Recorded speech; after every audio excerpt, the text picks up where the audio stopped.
Hello po sa inyong lahat mga ka-crypto. Ako po si Pinoy Crypto Trader at sa video na ito ay atin pong pag-uusapan ang tungkol sa balitang ito kay Ethereum, kung saan ang sabi dito ay bakit nga ba napakataas ang transaction fee or babayaran natin na fee nito. Yan, kapag tayo ay magkakandak ng transaction tulad ng kung tayo ay magsisend ng ating Ethereum sa ibang address, sa ibang wallet address, or kung tayo ay bibili or babayad ng isang produkto or serbisyo ay bakit ang taas? Bakit sobrang taas? Ayan. Bakit napakataas yung babayaran natin na talagang ayan na nga, parang magugulat ka na lamang na kung pinsan pa ay kukulangin yung balance mo dahil sa sobrang napakalaking kakainin ng kanyang transaction fee.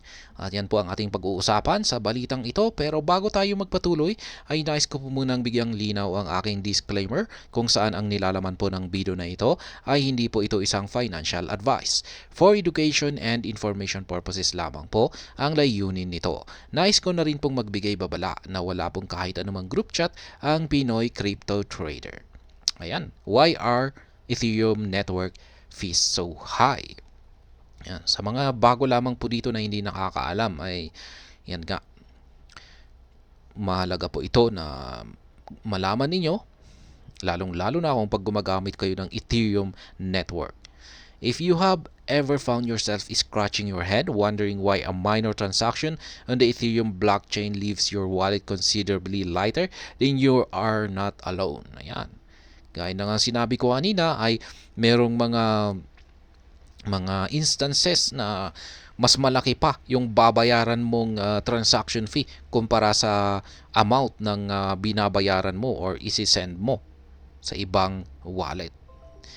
With the ever increasing traffic on Ethereum blockchain, transaction fees have skyrocketed, leaving many to ponder whether using the network is worth it. Ayan na nga. Kasi dumarami na yung gumagamit dito sa Ethereum blockchain.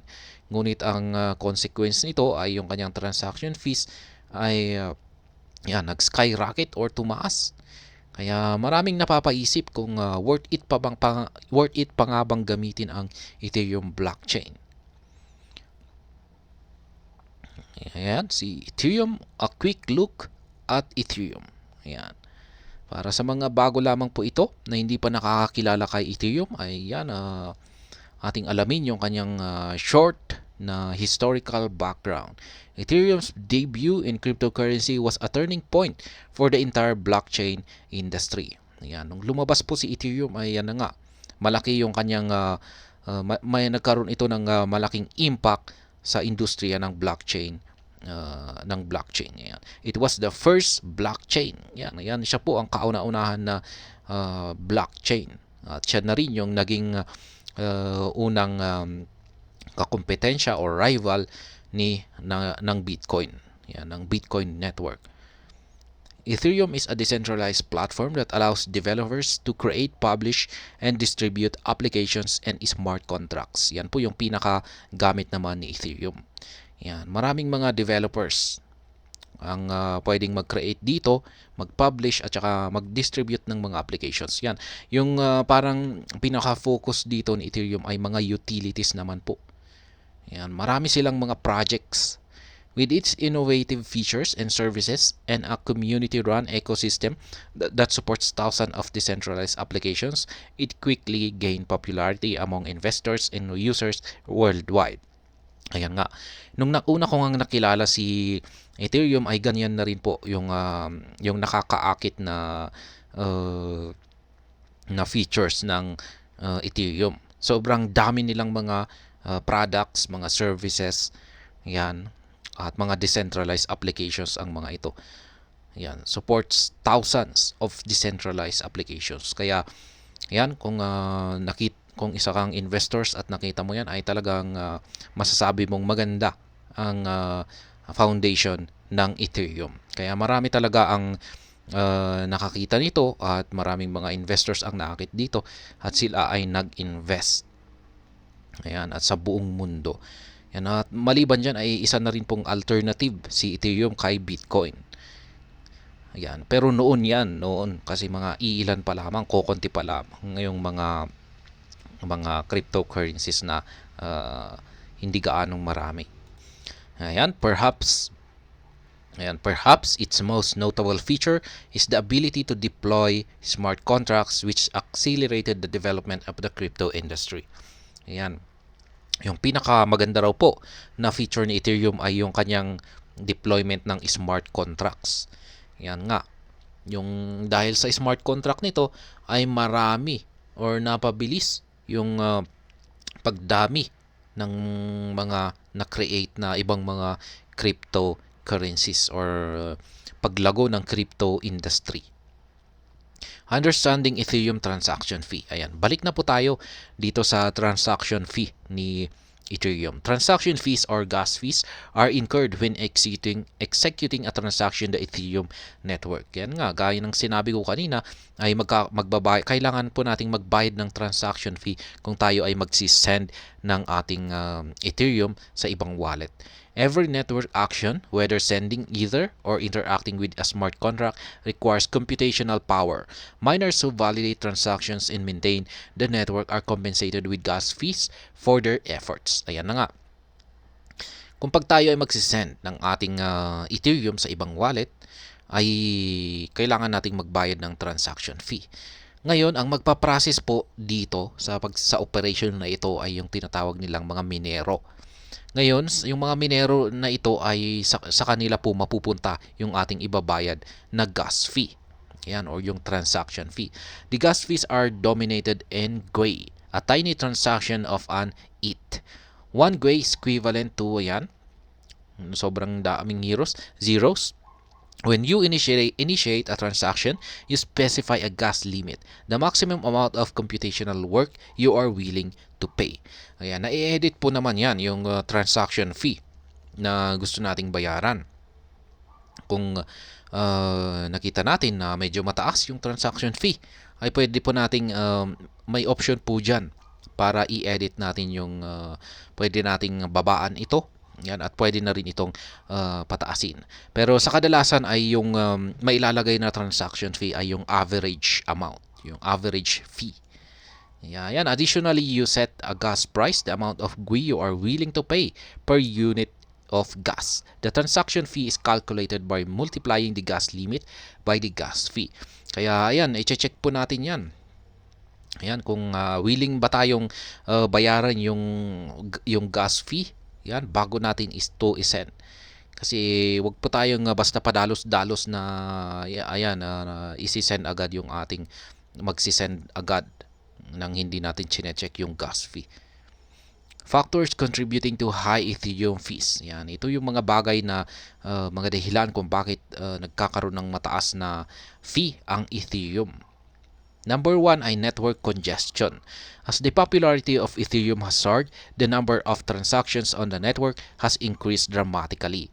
This surge in demand has led to network congestion, causing delays in driving up transaction fees. During peak hours, when the network is crowded with users, gas prices tends to skyrocket as users compete to process their transactions. Ayun na nga, naobserbahan ko na rin po ito. During peak hours, yung maraming mga users ang gumagamit or nagtransact kay Ethereum ay magdudulot po ito ng network congestion or talagang mapupuno yung network nito at babagal at magkakaroon ng mataas na gas fee. Kasi ang ginagawa nila, ang nangyayari dito, kung willing ka na magbayad ng mas mataas na gas fee, ay ikaw po yung nasa priority ng mga miners na i-process yung iyong transaction. Kaya yan, pataasan po ng gas fee yan. Kaya during peak hours, ay yan na nga, marami kang kakumpit na nagtransact. Kaya kung marami kang kakumpit at nakalagay lamang sa average price or mababa yung willing na gusto mong bayaran na gas fee, ay talagang magiging matagal yung transaction na ma-process. Yan, magiging matagal na ma-process yung iyong transaction. Kaya yan, network congestion. Kaya nga sinasabi nila na iwasan mong mag-transact during peak hours. Yan, yung kokonti lamang yung mga transaction. Yan, dyan po, i-timing po natin dyan dahil dyan po mas mababa yung transaction fee.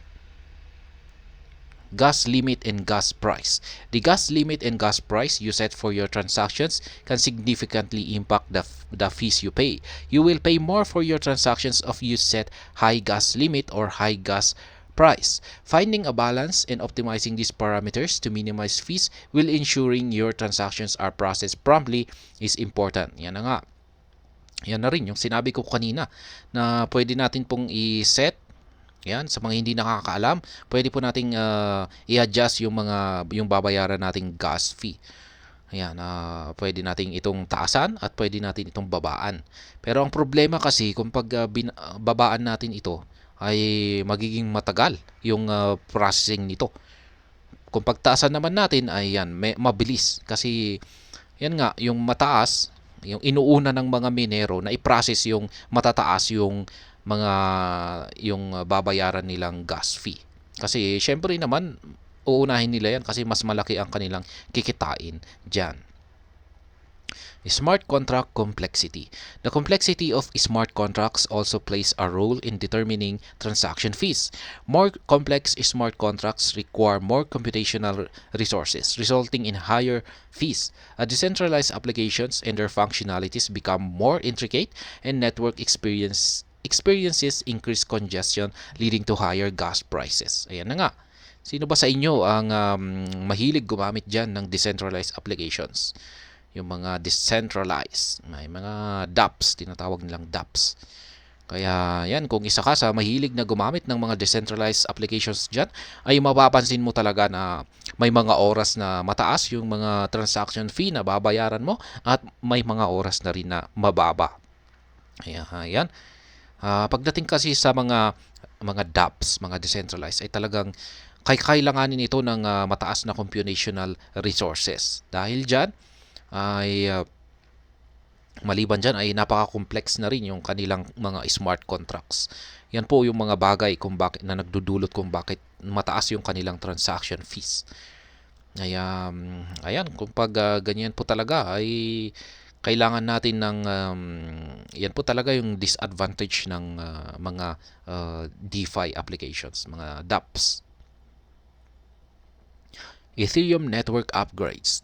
The Ethereum network has undergone several upgrades to improve scalability and address the issue of high fees. One such upgrade is the EIP 1559, which introduced a base fee mechanism to make gas prices more predictable and reduce fee volatility. However, these upgrades take time to implement and may not immediately alleviate the problem of high fees. Yan na nga.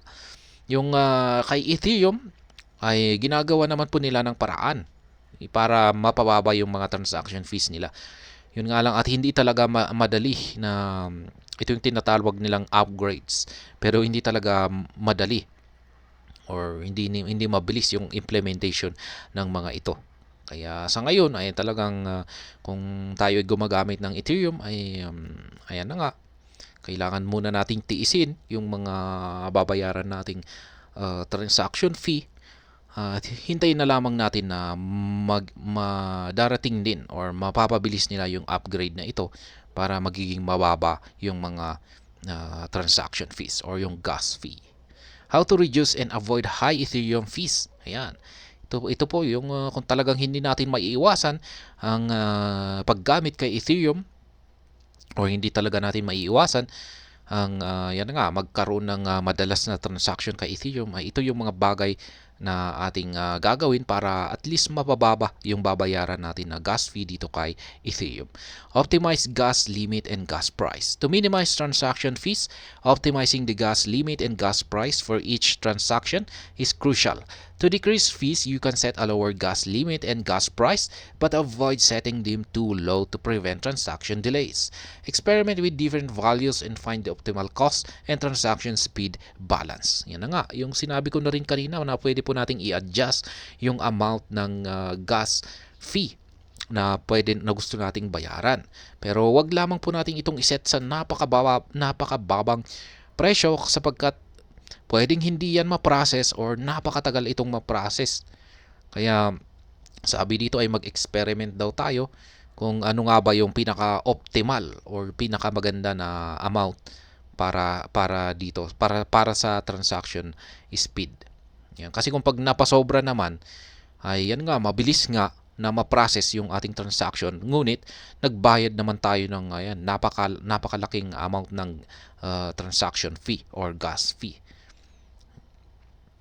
Yan. Number 2, use layer 2 scaling solutions. Layer 2 scaling solutions encompass technologies constructed on the Ethereum network to boost transaction throughput and cut fees. These solutions such as optimistic rollups and ZK Zinc process transactions off-chain or more optimally of alleviating the burden on the Ethereum mainnet. By utilizing layer 2 solutions, you can benefit from faster and cheaper transactions. Ayun na nga, sabi rito ay mas maganda na gumamit raw tayo ng layer 2 scaling solutions. Tulad ng optimistic rollups at saka si ZZ Sync. Kasi yung ito nagpa-process po agad sila ng transactions via off-chain or more. Kasi ang mangyayari dito ay kung pag nag-send ka sa kanila ay yan na nga, ipa-process nila, isi-send agad nila yung amount yan na sa gusto mong address kung saan mo i-send yung address na yan. Habang napaprocess yung transaction, yung papunta sa kanila, ay sila na yung bahalang maghihintay sa napaprocess na yan network ng Ethereum. Kaya parang may backup sila dito na balance. Yan, may ginagamit silang backup na yan. Kaya parang bilang halimbawa, sabihin natin na 100 pesos ay gusto mong ilagay sa iyong isang wallet. Yan, sabihin natin na 100 ETH na lang. 100 ETH. Ngayon ay kung gagamit ka ng layer 2 solution, yan, isesend mo sa kanila yung 100 na ETH mo. Yan, isesend mo sa kanila. Habang napaprocess ito ay isesend na agad nila. Meron silang available balance or funds na agad naman nilang isesend sa wallet kung saan mo ito isesend. Ayan, kaya mas mabilis. Kaya ganyan po yung off-chain. Off-chain po siya. Number 3, choose off-peak times. Ito po yung sinabi ko kanina na piliin po natin na mag-transact sa mga oras na off-peak. Ibig sabihin ay konti lamang po ang gumagamit sa network. Yan, wala po tayong gaanong kakompetensya sa pagtransact. At yan, mabilis po yan kasi wala pong pila. Yan, parang tayo po ay pumipila dito. Kung pag during peak hours ay napakahaba po yung pila. Pero kung pag off-peak naman ay maiksi lamang yung pila. Kaya yan. Consider gas tokens. Gas tokens such as G or GST2 allows you to pre-purchase gas at a lower price and use it to pay transaction fees in the future. You can effectively reduce your overall gas cost by acquiring gas tokens when gas prices are low and redeeming them with fees when fees are high. However, remember that gas tokens might have limitations and some wallets and platforms might not support them. Ayan. Consider na po natin na bumili ng mga gas tokens tulad ng Qi at GST2. Yan, para mas magkaroon tayo ng benefit dito ay bilhin natin yung mga gas tokens na ito kung ito ay nasa mababang presyo. Yan. At gagamitin lamang natin ito. Ayan, kung or i-redeem natin ito kung pag mataas na yung kung mataas yung fees. Ayan. Pero dapat po nating malaman na hindi po lahat ng platform ay tumatanggap ng mga gas token na tulad nito. Choose the priority fee. Some wallets and platforms offer a priority fee option that allows you to pay a slightly higher fee to process your transaction faster. If time is of the essence, opting for a priority fee can ensure your transaction prioritized by miners and confirm more quickly. Yan na nga yung sinabi ko kanina. Kung pag nagmamadali ka at willing ka namang pong magbayad ng mataas na presyo, ay meron daw pong option na priority fee. Yan. Siguro emergency. Sabihin natin na emergency yan. At kailangan mo talagang ma-receive agad yung Ethereum sa isang wallet mo. Yan, gagamit ka po ng priority fee. Pero yan nga lang, mas mataas ang babayaran mong fee. Explore alternative blockchains. Ito po yung pinakagusto ko sa lahat. Maghanap ka ng ibang blockchains. Kaya, if high Ethereum fees persist or if you require faster and cheaper transactions, consider exploring alternative blockchains. Blockchains like Binance Smart Chain, Polygon, and Solana offer lower fees and faster transaction speeds.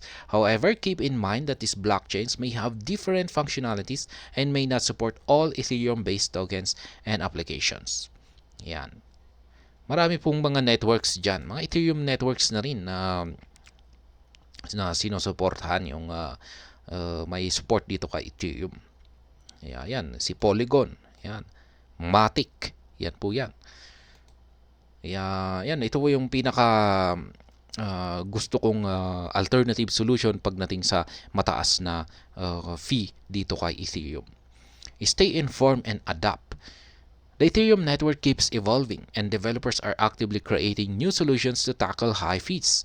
Stay informed about network upgrades, improvements, and emerging technologies that aim to reduce fees. By adapting to the exchanging landscape, you can leverage the latest tools and innovations to minimize your transaction cost. Yan. Maging alerto daw po tayo sa mga lumalabas ng mga balita, mga latest development dito sa Ethereum network. Kasi dito po natin malalaman yan, kung paano nga ba natin maiiwasan ang napakataas na fees nito. Ayan, at conclusion na po, high Ethereum network fees can be barrier for users looking to transact on the blockchain. Yan. Talagang malaking problema po talaga ang napakataas na transaction fee dito kay Ethereum. However, by understanding the factors contributing to these fees and implementing the tips mentioned above, you can reduce and avoid high fees on the Ethereum network. Ayan. Napag-usapan naman po natin rito yung mga ilang bagay kung paano natin maiiwasan ang mataas na fee na ito. At yan nga, ma-avoid natin yung mataas na high fees. Yan. Remember to optimize your gas limit and gas price. Explore layer 2 scaling solutions. Transact during off-peak times. Consider gas token. Choose priority fees when necessary. Explore alternative blockchains and stay informed about advancements in the ecosystem. Yan na nga, sinabi ka agad lahat dito. Sinamarize na po lahat ng ating napag-usapan dito. Ayan, sa isang sentence lamang na ito. Mahabang sentence. With these strategies, you can navigate the world of Ethereum transactions more cost-effectively. Ayan. At yan ang tungkol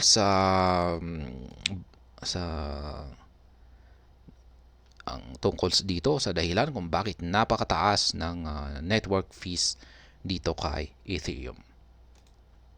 Ayan, hanggang dito na lamang po tayo sa balitang ito. Sana po ay inyong nagustuhan ang aking paliwanag dito. Kung inyo po itong nagustuhan, ay pakiclick lamang po ang like button nito.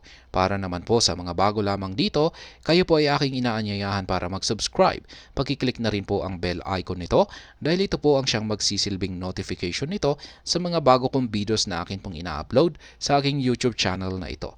Marami pong salamat sa panonood. Ingat po tayo lagi at God bless po sa ating lahat.